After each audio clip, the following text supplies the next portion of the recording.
की दोन्ही ठाकरे म्हणजे राजसाहेब आणि युनिटीचे पक्षप्रमुख हे कुटुंब म्हणून एकत्र येत असेल तर कोणाला वाईट वाटण्याचं काही आवश्यकता नाही आहे. पण राजकीय याचं उत्तर असं आहे की राजकीय सगळं चालू आहे त्याच्यावर. राजसाहेबांना एक वेगळा विचार आहे. राजसाहेब हे त्यांच्या विचारावर ठाम असतात आणि राजसाहेबांना असं कोणतरी अट घालून नमवेल असं वैयक्तिक मला तर वाटत नाही. म्हणजे तुम्ही एकनाथ शिंदे साहेबांबरोबर बोलायचं नाही, तुम्ही शाळेत जसं पूर्वी आपण करायचो ह्यांना सांगायचं त्याच्यावर बोलायचं नाही, हे शाळेतलं काय चालू नाही, राजकारण आहे. त्याच्यामुळं हे जे काय चालू आहे राजसाहेबांची मुलाखत झाल्यानंतर टाळी देणं, शेवटी हा वैयक्तिक त्यांच्या पक्षाचा जरी मुद्दा असला तरी अटी काय घातल्या आहेत की केंद्र सरकारच्या कुठच्याही भाजपच्या लोकांबरोबर बोलायचं नाही. म्हणजे शाळेत आपण जे आपण बरोबर ना 5वी शाळेत करायचं ते, त्याच्यानंतर शिंदे साहेबांकडे बघायचं नाही, देवेंद्रजींबरोबर बोलायचं नाही तर मी युती करणं, असं राजकारणात असतं का?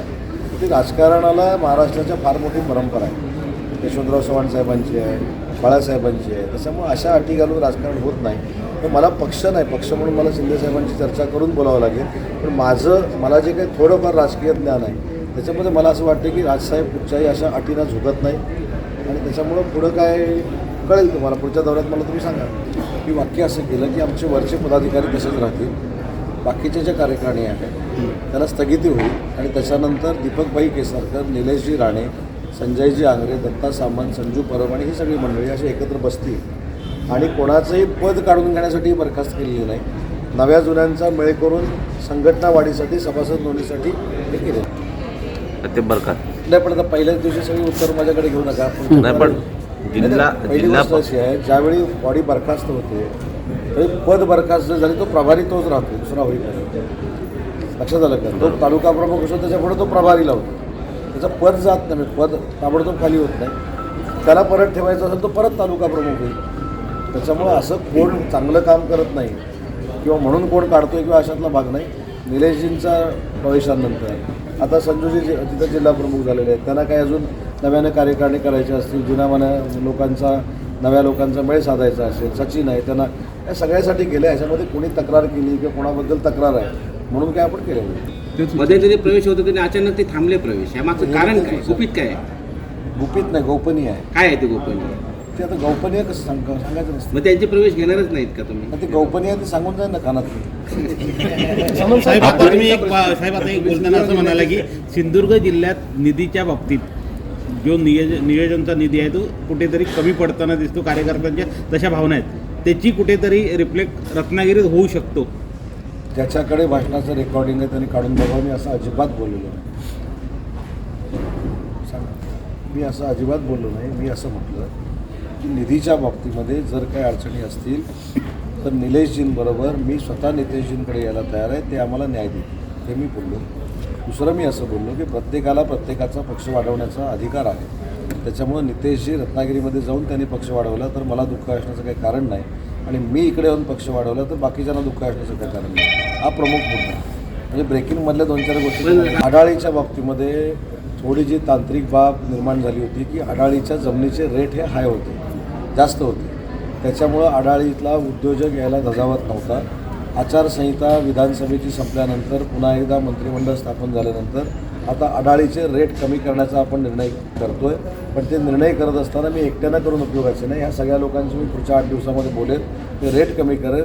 त्याच्यानंतर उद्योजक त्या ठिकाणी नक्की येईल. साहेब एक कुडाळ MIDC पण आहे, तिथे सुद्धा काही प्रकल्प. पण कुडाळ MIDCमध्ये दिलेले प्लॉट काही लोकांचे काढून घेण्याची प्रक्रिया सुरू आहे. पण कुडाळ MIDCमध्ये तसं कुडाळ MIDC फार मोठी MIDC नाही आहे.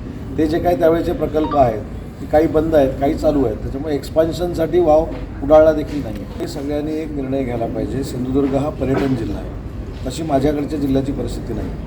माझ्याकडच्या जिल्ह्यामध्ये 3 वर्षामध्ये 30,000 कोटीची गुंतवणूक येते. त्यातले 3,500 कोटीचा कोका कोलाचा प्रकल्प आता 2 महिन्यामध्ये सुरू होईल. माझ्या मतदारसंघामध्ये VIT सेमीकंडक्टरचा प्रकल्प आला आहे, धीरूभाई अंबानी डिफेन्स क्लस्टर आला आहे. ती परिस्थिती सिंधुदुर्गामध्ये नाही. सिंधुदुर्ग पर्यटन जिल्हा आहे, त्याच्यामुळे पर्यटनावर आधारितच आम्हाला काहीतरी करावं लागेल. पर्यटनाच्या दृष्टीनं रोजगार निर्मिती करावी लागेल आणि त्याच्यातनंच आपल्याला मुलांना इथं थांबवावं लागेल. साहेब, उत्तम स्टील किंवा टाटा मेटॅलिकसारखी कंपनी बंद पडली, मोठ्या प्रमाणात जमिनी त्यांच्याकडे त्या पुन्हा घेण्यासंदर्भात मध्यंतरी हालचाली सुरू होत्या.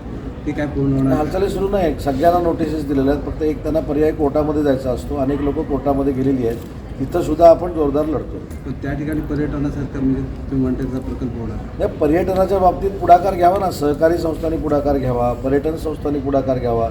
MIDCमध्ये त्यांना कुठं जागा पाहिजे सांगावं, आम्ही MIDC करून त्यांना जागा द्यायला तयार. साहेब तुम्ही सिंधुदुर्गचे सुपुत्र आहात. रत्नागिरीत मोठ्या प्रमाणात प्रकल्प आणले, 30,000 कोटीची गुंतवणूक झाली असं तुम्हीच म्हणा. मग गेल्या 6 वर्षात तुम्ही उद्योग मंत्री असताना सिंधुदुर्ग जिल्ह्यात एखादा असा कुठला तरी प्रोजेक्ट यावा असं तुम्हाला का वाटत नाही की मोठ्या करेक्शन करतो. मी 3 वर्ष उद्योगमंत्री होतो. मी उच्च व तंत्र शिक्षण विभागाचा मंत्री होतो. नंतर मी गुवाहाटीला गेलो. गुवाहाटीवरून येताना उद्योगमंत्री झालो. त्यामुळे 3 वर्ष उद्योगमंत्री आहे. आणि दुसरं एक महत्त्वाची गोष्ट सांगतो की आपल्याला पण सगळ्यांना माहिती आहे की जो उद्योजक असतो त्याला आपण विनंती करू शकतो, आपण जबरदस्ती करू शकत नाही. ज्या उद्योजकाला असं वाटतं की मला सिंधुदुर्गमध्ये गेल्यानंतर 4 पैशाचा फायदा होईल, तोच उद्योजक. जे खरं आहे ते आपण पण समजून घेतलं पाहिजे. VIT सेमीकंडक्टरनं आमच्याकडे जमीन मागितली 500 रुपयानं. जी 1000 रुपयाची रत्नागिरीची जमीन होती ती आम्ही डायरेक्ट 500 रुपयाची केली आणि त्यांना देऊन टाकली. त्याचा बेनिफिट झाला, तो आला. त्याच्यानंतर समुद्राच्या किनारी डिफेन्सचा वेपन बनवण्याचा कारखाना होता. त्याला समुद्राच्या किनारीच पाहिजे होतं. आणि समुद्राच्या किनारी म्हणजे असं सपाटीचं नव्हतं, त्यांना डोंगरावर पाहिजे होती. ती जागा 1000 एकर त्यांना मिळाली, ते तिथं आले. त्याच्यामुळं इंडस्ट्री येत असताना इंडस्ट्रियलिस्ट जो असतो तो पहिला स्वतःचा विचार करतो, कारण तो उद्योजक आहे. त्याच्यामुळे आपण विनंती केली. परफ्यूमचा कारखाना आपण आणत होतो अडाळीला 350 कोटीचा. पण आयत्यावेळी त्यांनी काय केलं, आयत्यावेळी त्यांनी सांगितलं की गोवा बॉर्डर आणि सिंधुदुर्ग बॉर्डर ही एकत्र आहे, आम्हाला अजून ह्याच्यापेक्षा जवळ पाहिजे.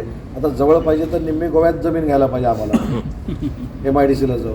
अशा जर अटी घातल्या म्हणजे त्यांना सिंधुदुर्गामध्ये पण बिझनेस करायचा आहे आणि टॅक्सेससाठी गोव्यामध्ये पण करायचं आहे. असं एक कॅम्पस आपण देऊ शकतो का? म्हणजे भारत पाकिस्तानची जशी बॉर्डर आहे, म्हणजे त्यांची मागणी कदाचित यायचंच नव्हतं म्हणून पण असू शकते. टाइम्स डिजिटलला लाईक करा, शेअर करा, सबस्क्राईब करा आणि बेल आयकॉन दाबायला विसरू नका. Times digital.